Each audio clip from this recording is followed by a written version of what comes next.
الحمد لله رب العالمين والصلاة والسلام على عبد الله ورسوله الأمين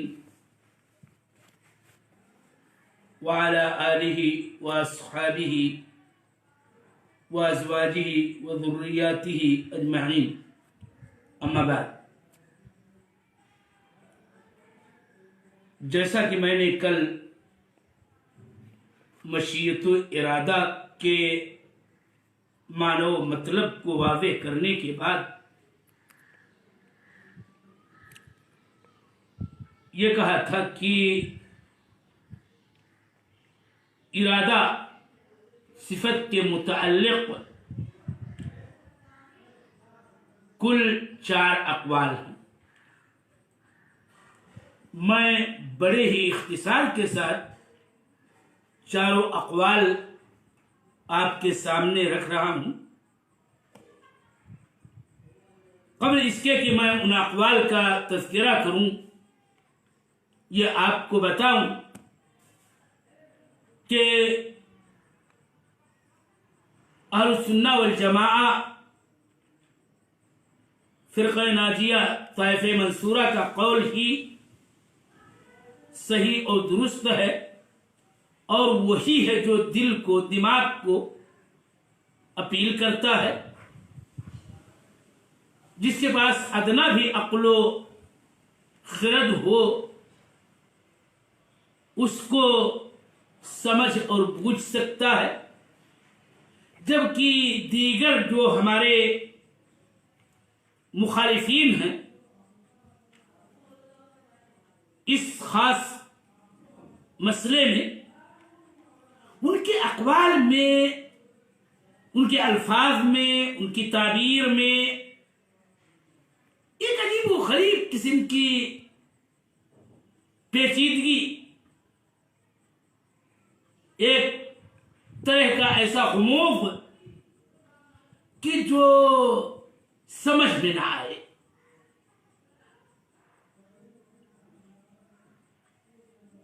میں ان اقوال کا ذکر یوں کر رہا ہوں کہ صفت ارادہ میں عام ارادے کی بات ہو رہی ہے. 4 اقوال. پہلا قول ارادے کے منکرین، اس کی نفی کرنے والوں کا قول ہے. الذین ينفون ارادت اللہ جل وعلا، کہ جو اللہ جل وعلا کی صفت ارادے کا انکار کرتے ہیں، اور وہ فلاسفہ، ملحدین، اہل ضلالت کا قول ہے. اور وہ یہ کہتے ہیں، ان کا کہنا یہ ہے کہ حدوث محدثات یہ ارادہ کے تابع ہے ہی نہیں. اور اس باب میں ان کا مشہور قول ہے علت و معلول کی بحث، علت فاعلہ وغیرہ جیسے الفاظ استعمال کرتے ہوئے، اور نتیجے کے طور پر وہ یہ کہتے ہیں کہ عالم قدیم ہے اور یوں اللہ تعالی قدیم ہے.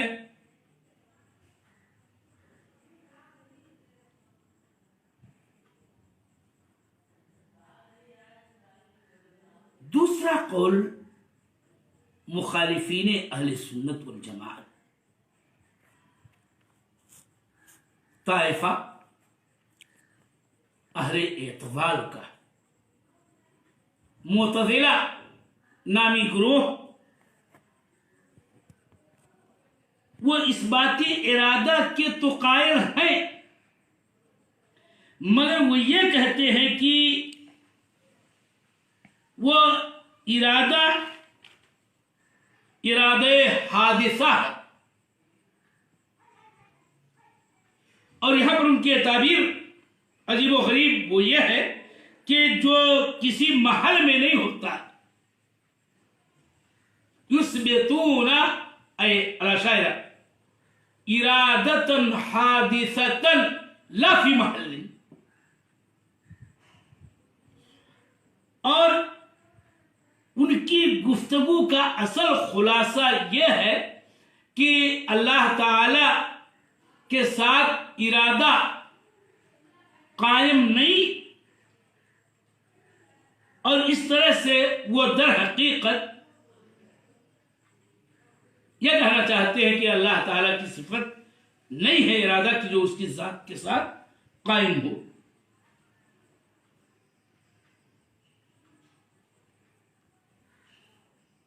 اور اس سلسلے میں بڑی پیچیدہ نوع کی تعبیریں ان کی ہیں جس کو میں یہاں چھیڑنا نہیں چاہتا۔ تیسرا قول ایک اور مشہور عقیدے کے باب میں متکلمین اہل کلام میں کے ایک فرقے اشاعرہ کا ہے، اور وہی قول کلابیہ، الماتریدیہ اور عمومی طور پر متکلمین کا ہے، اور وہ یہ ہے کہ یہ بھی ارادہ کی صفت کا اثبات کرتے ہیں، اور ان کی تعبیر کچھ یوں ہے کہ وہ یہ کہتے ہیں کہ اللہ کے لیے ارادہ ہے، اور وہ قدیم ارادہ جو ازل میں ہر مراد سے متعلق، اور اس سلسلے میں ان کی گفتگو کے بارے میں بطور خلاصہ مستند علماء اہل علم نے یوں کہا ہے کہ وہ یہ کہنا چاہتے ہیں کہ اللہ نے ایک ہی ارادہ کیا قدیم جو تمامی مرادات سے متعلق ہے، اور اسی لیے یہ بھی ہو سکتا ہے کہ اللہ کا ارادہ مراد سے متخلف ہو جائے۔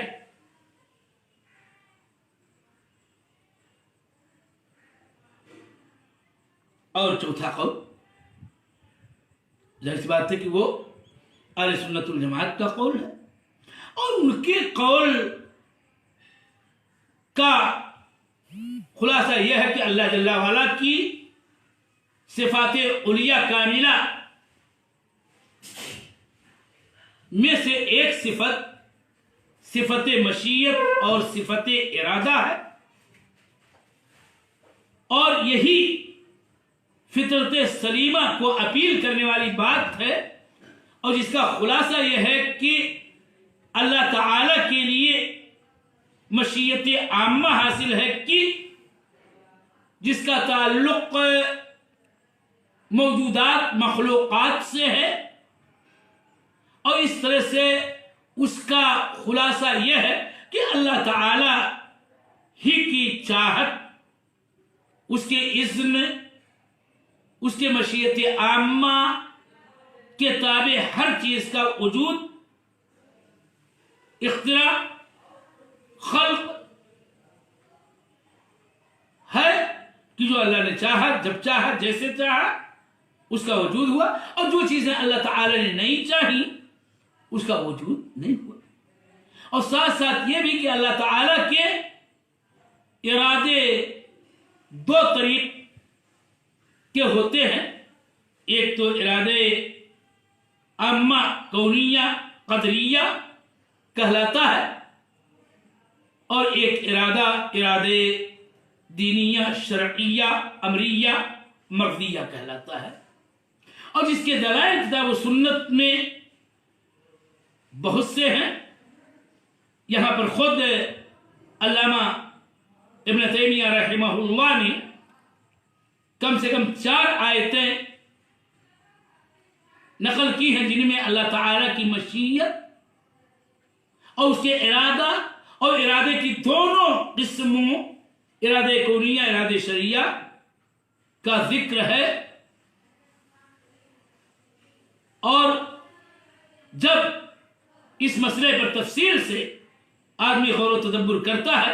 تب یہ سمجھتا ہے کہ اللہ جل وعلا کا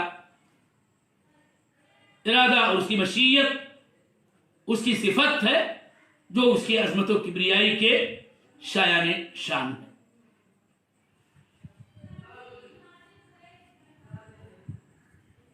یہاں پر دوسری بات جو سب سے اہم ہے جس پر میں کل تفصیل سے گفتگو کروں گا وہ یہ کہ اصل میں ارادہ کے تعلق سے سب سے زیادہ جو اشتباہ ہے بعض اہل کلام اہل بدعت و اہواء کو ہوا یہ کہ ارادے باری تعالی کو محبت کے مترادف ہر حال میں مانا گیا اور ہر ارادے کو اور ارادے باری تعالی جو مشیت عامہ شاملہ کے معنی میں ہے اس کو محبت الہی کے متلازم سمجھا گیا اور وہی سے طرح طرح کے اعتراضات اشکالات اور اشتباہات کے وہ شکار ہوئے۔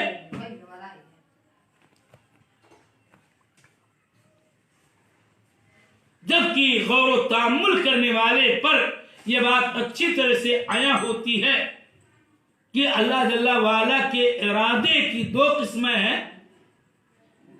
ایک ارادے کونیہ قدریہ اور ایک ارادے شرعیہ دینیہ۔ اور جب اہل سنت والجماعت کو اللہ جل وعلا کی توفیق سے یہ سعادت حاصل ہوئی کہ وہ ارادے کی تقسیم کے قائل ہیں، وہ بھی دلائل کی روشنی میں، اس لیے ان کے نزدیک کوئی اشتباہ نہیں پیدا ہوتا ہے۔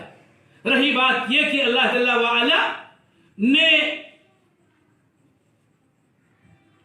طاعت کا ارادہ کیا مخلوقات سے، خیر کا ارادہ کیا، اور اللہ تعالی ہی کی مشیت عامہ کے تحت معاصی اور شرور و فساد کا بھی وقوع ہوتا ہے۔ تو یہ اللہ جل وعلا کی قدرت کاملہ کی دلیلوں میں سے ایک دلیل ہے اور اس کے اندر حکم و مصالح ہیں، اور اسی میں اہل ایمان کے لیے ابتلا کی بات ہے۔ لیکن سمجھنے کی بات یہ ہے کہ اللہ جل وعلا جو شائع خیر ہے اور شائع شر ہے، مرید خیر ہے، مرید طاعت ہے، مرید ایمان ہے، مرید جمی الصلاح، اور اللہ جل وعلا جو شائع کفر، شائع شرک، شائع شرور ہے، یہاں پر ابتلا کی بات یہ ہے کہ ایک بندے مومن اللہ جل وعلا کے امر کا پابند ہے، اس کے قدر کا پابند اس اعتبار سے تو ہے کہ اللہ تعالیٰ کی چاہت ہی سے چیزیں وجود میں آتی ہیں اور ان کا وقوع اور حدوث ہوتا ہے، لیکن یہاں غور و تأمل کے بعد یہ چیز آیا ہوتی ہے ایک بندے مومن پر کہ اللہ جل وعلا کی جو تقدیری تخلیقی شان ہے، تو دوسری طرف اس کی تشریعات، اس کے اوامر ہیں، اس کے مشروع احکام ہیں، اور بندے مومن اللہ جل وعلا کی تشریع کا مکلف ہے، اور اسی لیے ایک بندہ، ایک ابن آدم جس سے شرک کا وقوع اور صدور ہوتا ہے، یقین مانیے، یقین جانیے کہ شرک کا حدوث و وقوع یا اللہ جل وعلا کی مشیت عامہ کے تابع تو ہے، ولا شک. لیکن سوال یہ پیدا ہوتا ہے ایک صاحب ایمان کے سامنے جو صحیح غور و فکر، درست تعمل اور تدبر سے کام لیتا ہے کہ حل ہمارا اللہ جل وعلا بنی آدم ان یشرکو، لا، کیا اللہ تعالیٰ نے شرک کا حکم دیا ہے بنی آدم کو؟ نہیں، بلکہ ہمارا ان یعبدوا اللہ ولا یشرکو بہ شیئا، اس نے تو حکم یہ دیا ہے کہ وہ اللہ کی عبادت کریں، اس کے ساتھ کسی کو شریک نہ ٹھہرائیں. اسی لیے یہ ضروری ہے اور اہم بات یہ ہے کہ اس بات کو سمجھا جائے کہ ابن آدم اوامر و احکام الہی اور اس کے شرائع کا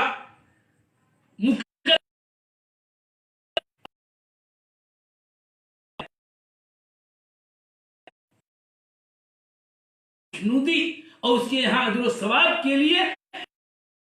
ہے کہ مأمورات بجا لائے.